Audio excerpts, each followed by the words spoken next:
You have probably spent months, maybe years, trying to figure out what you did wrong. You replayed conversations in your head. You questioned your memory. You adjusted your behavior, softened your voice, changed your boundaries, and still felt like you were walking on ground that kept shifting beneath you. That exhaustion is real. The confusion you carry is not a sign of weakness. It is the natural result of being placed in a dynamic where your emotions were treated as leverage, your kindness was treated as an opening, and your need for clarity was treated as a threat. You were not too sensitive. You were not difficult. You were simply interacting with a system that required your participation to function. When you finally stop participating in the expected way, the entire structure begins to lose its shape. What you are about to hear is not about winning. It is not about control or retaliation. It is about understanding the mechanics of emotional imbalance, recognizing how your own steady responses quietly dismantle manipulation, and reclaiming the quiet space that belongs to you. The core of this dynamic is not about love or conflict. It is about emotional supply and the management of perception. When someone relies on control to maintain their sense of stability, they do not seek connection. They seek predictability in your reactions. They learn which words make you doubt yourself, which silences make you overcompensate, which accusations make you defend, and which moments of withdrawal make you chase. The moment you recognize that your emotional responsiveness is the fuel, everything shifts. You do not need to become cold or detached to protect yourself. You simply need to stop feeding the cycle. There are 6 specific ways of responding that quietly disrupt this pattern. They do not require confrontation. They do not require explanation. They only require consistency, clarity, and a quiet refusal to be pulled back into the same loop. The first is your refusal to match emotional intensity. When provocation arrives, it often comes wrapped in urgency. A sudden accusation, a sharp remark, a manufactured crisis, a message designed to make you react before you have time to process. The expectation is that you will rise to meet it, that you will defend, argue, justify, or apologize in an attempt to restore peace. What actually happens in those moments is that your nervous system is handed a script and your compliance keeps the scene running. When you choose instead to remain calm, you are not ignoring the issue. You are refusing to be dragged into a space where truth is secondary to performance. You pause. You breathe. You answer with measured words, or you simply do not answer at all. This works because it removes the friction that keeps the cycle spinning. Without your escalation, there is no drama to escalate. Without your defensive energy, there is no hook to pull. You may have spent years believing that staying quiet meant you were guilty or dismissive. In reality, calmness is the clearest boundary you can draw. It communicates that your peace is not negotiable, and that you will not trade your stability for someone else's temporary relief. The second is your refusal to over-explain your limits. Boundaries are often treated as invitations for debate in this type of dynamic.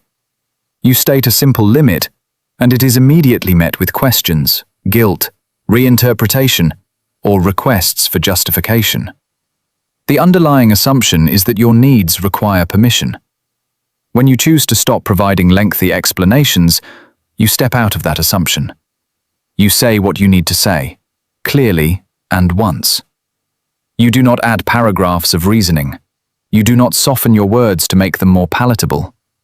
You simply hold the line. This works because explanation, when offered repeatedly, becomes a negotiation tool. It creates room for someone to pick apart your logic, find a flaw, or reframe your boundary as selfishness. When you remove that room, you remove the leverage. You may have learned to believe that being fair means being endlessly reasonable, even when your energy is being drained. Fairness does not require self-erasure. A limit stated plainly, without apology or elaboration, teaches people how to interact with you. It also teaches you that your time and emotional capacity are finite resources, not endless wells to be drawn from. The third is your refusal to rescue or manage her emotional state. There is often a pattern where distress is externalized, and you are positioned as the stabilizer. A sudden wave of sadness, anger, or overwhelm arrives, and you are expected to soothe, fix, or carry it. This is not about genuine vulnerability. It is about outsourcing regulation. When you step back and allow someone to sit with their own emotions without jumping in to absorb them, you break a deeply ingrained dependency. You acknowledge that her feelings belong to her, just as yours belong to you. You offer basic respect, but you do not take ownership of her discomfort. This works because it removes the role you were assigned. You were never meant to be the emotional anchor for someone who refuses to anchor themselves. You may have believed that pulling away in these moments was cold or unloving. In truth, stepping back is the only way to prevent enmeshment. You cannot carry someone else's weight indefinitely without collapsing under it. Allowing her to regulate herself or face the consequences of her own instability is not cruelty. It is reality. It restores the natural boundary between two separate people. The fourth is your deliberate redirection of attention away from constant validation. Narcissistic patterns thrive on a steady stream of reassurance, admiration, or focused attention. It does not always look dramatic. Sometimes it is subtle. A phishing comment, a comparison, a moment of manufactured insecurity, a quiet expectation that you will notice, praise, or adjust yourself to maintain harmony. When you stop automatically filling that space with reassurance, the dynamic loses its rhythm. You do not ignore basic respect or kindness. You simply stop performing the role of emotional caretaker on demand. You direct your attention toward your own life, your own goals, your own quiet routine. This works because attention is currency in this space. When it is withheld, the performance has no audience. The scripts lose their purpose. You may have spent years believing that giving more would eventually be enough, that your effort would finally earn genuine reciprocity. It rarely does. Effort without mutual investment becomes depletion. Choosing to invest in yourself instead of constantly feeding someone else's need for external validation is not selfish. It is necessary. It restores the balance of where your energy should actually go. The fifth is your commitment to responding with factual clarity instead of emotional reactivity. Gaslighting, blame shifting, and historical revisionism rely on emotional fog. When reality is twisted, the immediate instinct is often to fight it with feeling. You defend your memory. You argue your version. You try to make them see what actually happened. But emotional defense is easily twisted into proof of instability. When you shift to factual, calm statements, you step out of the trap. You reference what was said, what was done, what was agreed upon, without attaching urgency or pleading. You do not try to convince. You simply state what you know, and you let it stand. This works because facts do not negotiate. They do not bend to pressure. When you anchor yourself in what actually occurred, you remove the emotional hook that allows distortion to take root. You may have believed that your inability to make her see the truth meant you were failing. The reality is that you cannot make someone acknowledge reality if they have chosen to avoid it. Your job is not to force clarity on someone who benefits from confusion. Your job is to hold your own clarity firmly, so you do not lose it in the process. The sixth is your willingness to create consistent distance without drama or guilt. The pursuit and withdrawal cycle is one of the most exhausting patterns to live through. Moments of intense closeness are followed by sudden coldness. You are pulled in, then pushed away. You are made to feel chosen, then questioned. When you choose to step back and maintain steady distance, you break the rhythm. You do not announce it with anger. You do not punish with silence. You simply reduce your availability, protect your time, and stop chasing closure from someone who benefits from keeping you uncertain. This works because it removes the chase. It signals that you no longer accept intermittent reinforcement as a substitute for genuine respect. You may have believed that leaving or stepping back meant you were giving up, or that you needed a final conversation to make it valid. Closure rarely comes from the person who thrives on ambiguity. Closure comes from your own decision to stop waiting for it. Distance is not a punishment. It is a declaration that your peace is no longer optional. When you look at these 6 responses together, you begin to see the pattern. None of them require aggression. None of them require you to become someone you are not. They simply require you to stop feeding the system with the exact things it was designed to consume. Your calm replaces your chaos. Your clear limits replace your endless explanations. Your emotional independence replaces your rescue instincts. Your redirected attention replaces your constant validation. Your factual grounding replaces your reactive defense. Your steady distance replaces your exhausting pursuit. Each one, on its own, creates a small shift. Together, they dismantle the foundation of control. You do not need to announce the change. You do not need to prove it. You simply live it. And as you do, the dynamic loses its grip. Recognition is the first true step toward freedom. When you stop asking why she behaves the way she does, and start observing what your own responses do to the pattern, clarity arrives. You see that the cycle was never about you. It was about maintaining a specific emotional environment where you played a predictable role. Stepping out of that role does not make you difficult. It makes you awake.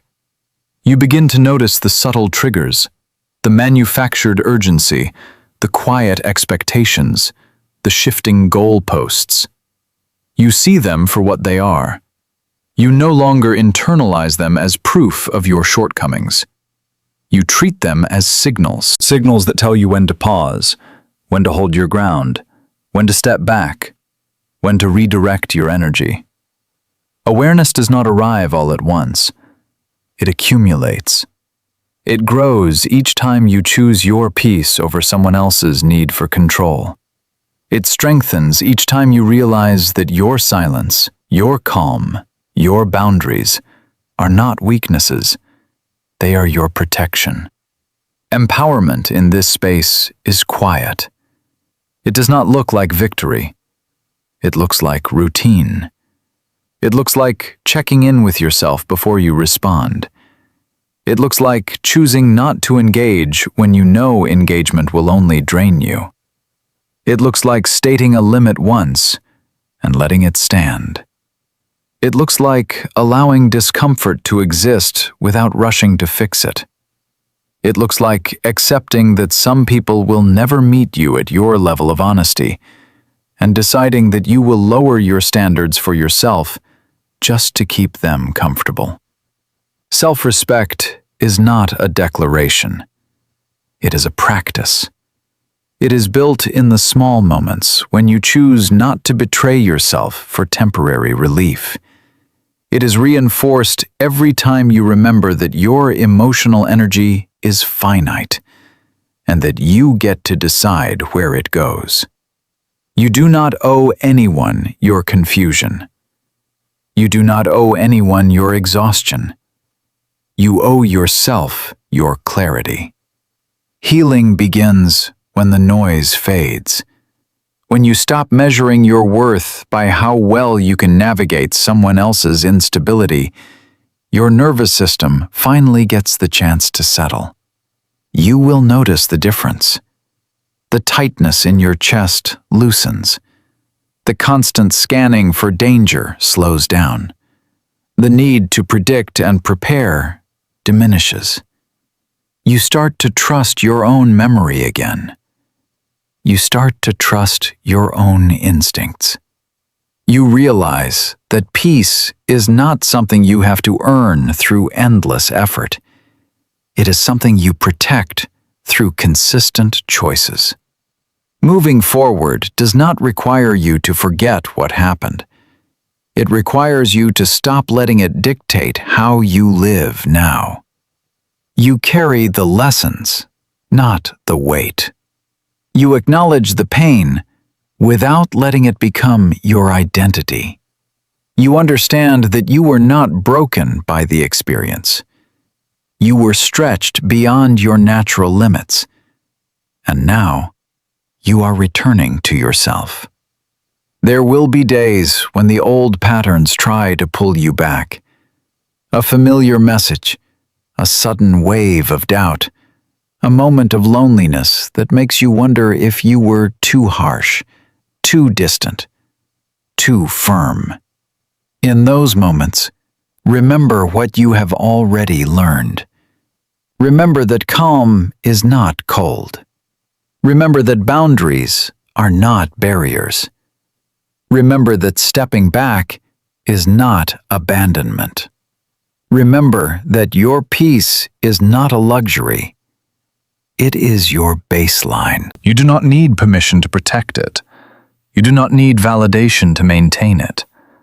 You only need to keep showing up for yourself, quietly and consistently, until the new rhythm becomes your natural state. You are not leaving something behind because you failed. You are walking forward because you finally see clearly. The confusion has served its purpose. It brought you to awareness.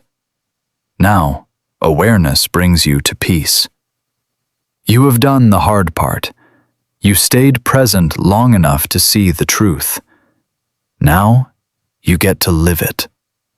And as you do, you will find that the space you create for yourself is not empty.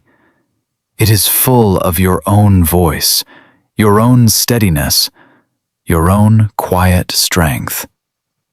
That is where you belong. That is where you stay.